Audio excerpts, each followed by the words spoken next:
certaines de ces missions ont contribué à stabiliser temporairement le pays, elles ont également laissé un héritage lourd de conséquences.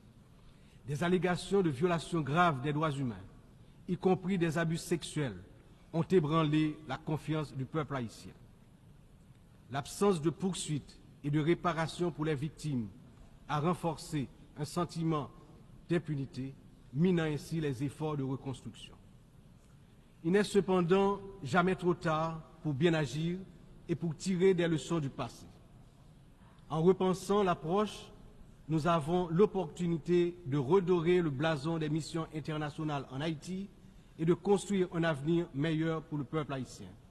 C'est dans cet esprit que nous souhaitons voir amorcer une réflexion sur la transformation de la mission de soutien à la sécurité en une mission d'opération de maintien de la paix sous mandat de l'Organisation des Nations Unies. Cette transformation permettrait non seulement de sécuriser un financement plus stable et d'élargir les capacités de la mission, mais également de renforcer l'engagement des États membres en faveur de la sécurité en Haïti. Je suis convaincu que ce changement de statut, tout en s'assurant que les erreurs du passé ne se répètent pas, garantira le plein succès de la mission en Haïti. Excellences, Mesdames et Messieurs, je me tiens aujourd'hui devant cette Assemblée en tant que voix de la République d'Haïti, pays dont l'histoire est inextricablement liée aux idéaux de liberté et de justice que nous célébrons tous ici. Mais Haïti, la première nation noire indépendante du monde, est aussi la grande victime d'une injustice historique qui a non seulement retardé son développement, a aussi marqué son peuple d'un fardeau dont les répercussions se font encore sentir. En 1825, à peine 21 ans après avoir gagné sa liberté au prix d'une lutte héroïque, Haïti a été contrainte de payer une dette colossale à la France, pays colonisateur, en échange de la reconnaissance de son indépendance. Cette rançon imposée sous la menace a siphonné les ressources de la jeune nation, la plongeant dans un cycle infernal d'appauvrissement dont elle peine toujours à sortir. Cette dette a été une forme de punition pour sa hardiesse à se libérer des chaînes de l'esclavage et hisser l'être haïtien à la dignité de l'homme. Elle a été une pénalité injuste qui a asphyxié le potentiel économique et social du peuple noir d'Haïti pendant des générations.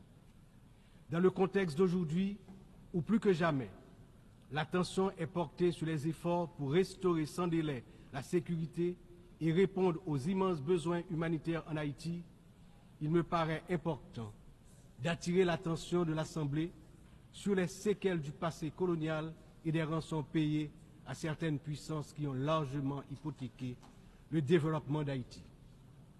Il n'est pas sans intérêt de rappeler qu'Haïti a été le seul pays à avoir payé pour son indépendance, obtenue pourtant dans le feu et dans le sang. À la veille du bicentenaire de cet événement inédit dans l'histoire du monde, n'est-il pas venu le moment de la restitution des montants consentis? À cet égard, mon pays s'est félicité des propositions formulées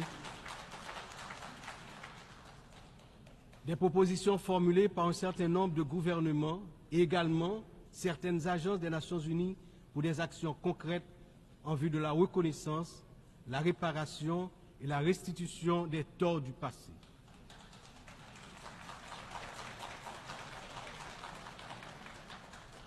Haïti a confiance sans réserve dans l'Organisation des Nations Unies, dont les piliers sont la lutte pour l'égalité entre les peuples et le maintien de la paix entre les nations, pour jouer son rôle notamment dans la mise en place des mécanismes appropriés pour faciliter le dialogue entre les pays victimes de la colonisation et les anciennes puissances coloniales.